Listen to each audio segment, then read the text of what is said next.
మధు యాస్కిన్ ఎంపీగా గెలిపిస్తే తెలంగాణ రాష్ట్రం తెచ్చిండు. కల్వకుంట్ల కవితను గెలిపిస్తే 100 రోజుల్లో షుగర్ ఫ్యాక్టరీ తెరుస్తా అన్నది. 100 కాదు 1000 పోయింది, 2000 రోజులు కావచ్చింది.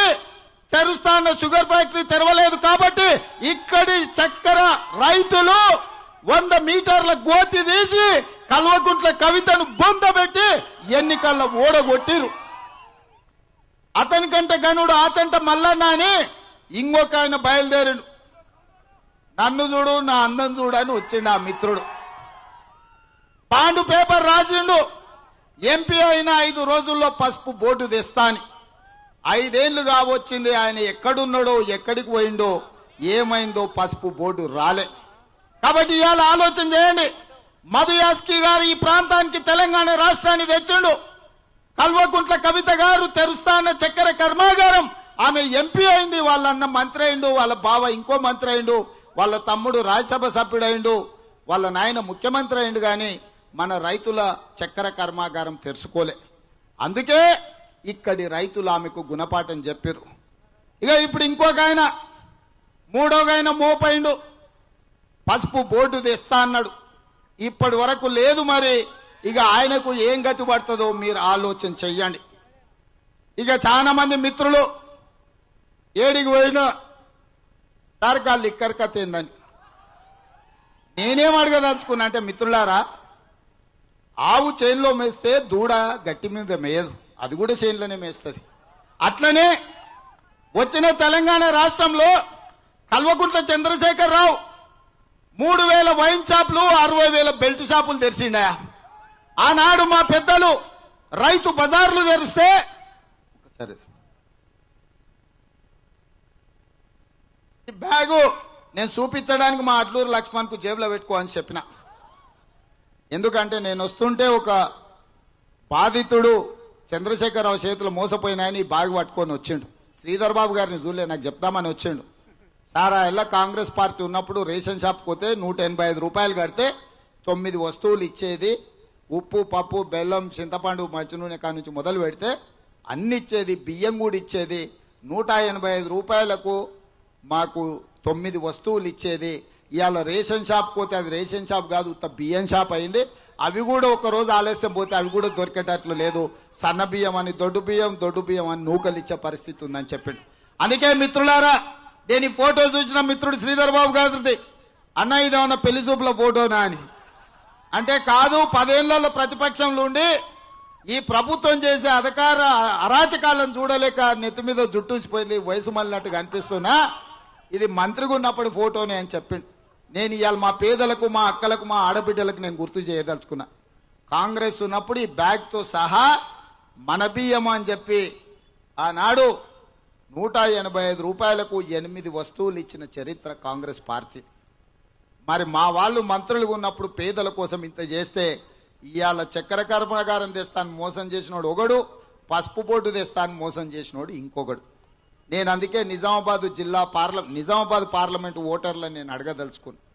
ప్రజల కోసం పనిచేసేటోళ్ళని గెలిపిస్తారా, వ్యక్తిగత ప్రయోజనాల కోసం పనిచేసేటోళ్ళని గెలిపిస్తారా? ఇవాళ 3000 వైన్ షాపులు, 60,000 బెల్ట్ షాపులు తెలిసిన కల్వకుంట్ల చంద్రశేఖర్ రావు ఆయన బిడ్డ కవిత గల్లీలో అయ్యా లిక్కర్ దందా చేస్తే నేనేం తక్కువ తిన్నాని ఢిల్లీలో లిక్కర్ దందా చేస్తా అని కన్నబిడ్డ పోయింది. ఇవాళ లిక్కర్ దందాకు ఢిల్లీకి పోయిన కల్వకుంట్ల కవితకు ఏజెన్సీ లంచాలు ఇచ్చిన నోటీస్ ఇస్తే ఇది తెలంగాణ మహిళా లోకానికి అవమానం. 4 కోట్ల తెలంగాణ ప్రజల మీద ఇవాళ ఢిల్లీ దాడి చేస్తుందని వాళ్ళ అన్న వచ్చి నిన్న సన్నాయి నొక్కులు నొక్కుతున్నాడు.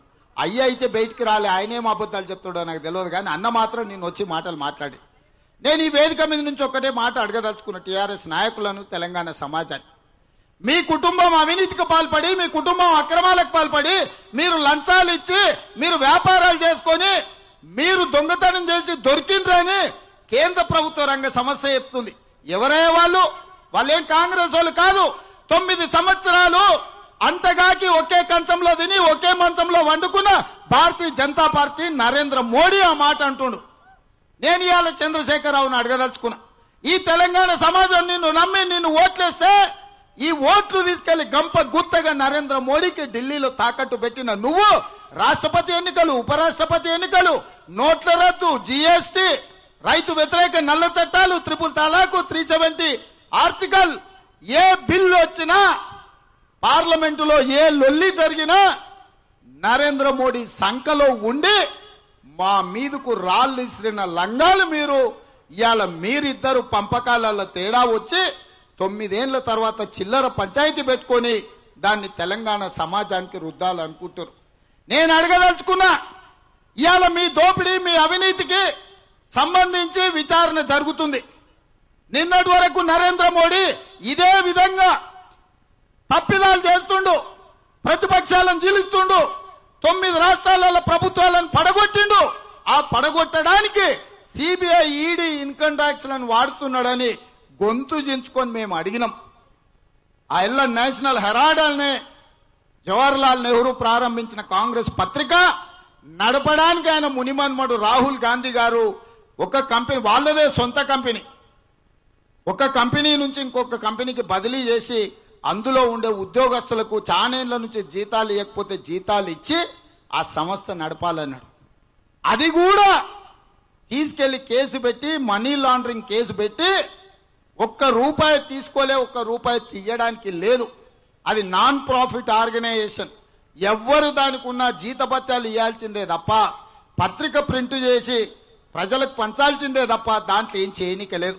నరేంద్ర మోడీ తప్పిదాలే నా పత్రికలు ప్రింట్ చేస్తున్నారని కేసు కట్టి 78 ఏండ్ల వయసులో ఉన్న శ్రీమతి సోనియా గాంధీ గారు కరోనా వచ్చి రామ్ మనోహర్ లోహియా హాస్పిటల్లో ట్రీట్మెంట్ తీసుకుంటుంటే నరేంద్ర మోడీ ఈడీ నోటీస్ ఇచ్చి ఆమెను ఆఫీస్కు రప్పించి 5 రోజులు ఆమెను అవమానించిండు, ఆమె ఆరోగ్యాన్ని దెబ్బతీసిండు.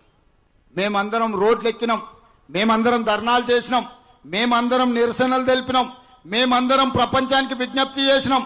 Narendra Modi ED, income tax, సిబిఐలను, ప్రతిపక్షాలను వేధించడానికి ఈ దేశం కోసం 3 తరాలు ప్రాణాలు అర్పించిన గాంధీ కుటుంబం సర్వం త్యాగం చేసి రాష్ట్రపతి, ప్రధానమంత్రి లాంటి పదవులు త్యాగం చేసిన సోనియా గాంధీ గారిని అవమానించడానికి నరేంద్ర మోడీ ఈడీ ఆఫీసుకు పిలిపించిండు.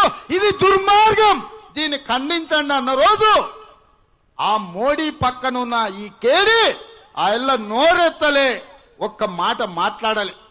సోనియా గాంధీ గారిని ఆ వయసులో ఆరోగ్యం బాగాలేనప్పుడు ఈడీ ఆఫీస్కు పిలిచినప్పుడు మీరు మాట్లాడండి మొర్రో అంటే ఒక్క మాట కూడా ఈ కల్వకుట్ల చంద్రశేఖరరావు మాట్లాడాలి.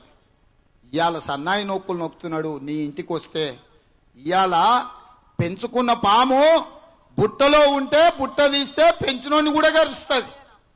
నువ్వు మోడీ ఎంబడి ఉండి మోడీతో జోడి గట్టి 9 ఏళ్లు ప్రభుత్వాన్ని ఏలి ఇవాళ నువ్వు వచ్చి మోడీ కొడుతుండు అని అంటే మేము నీ ఎంబడి రావాలనా?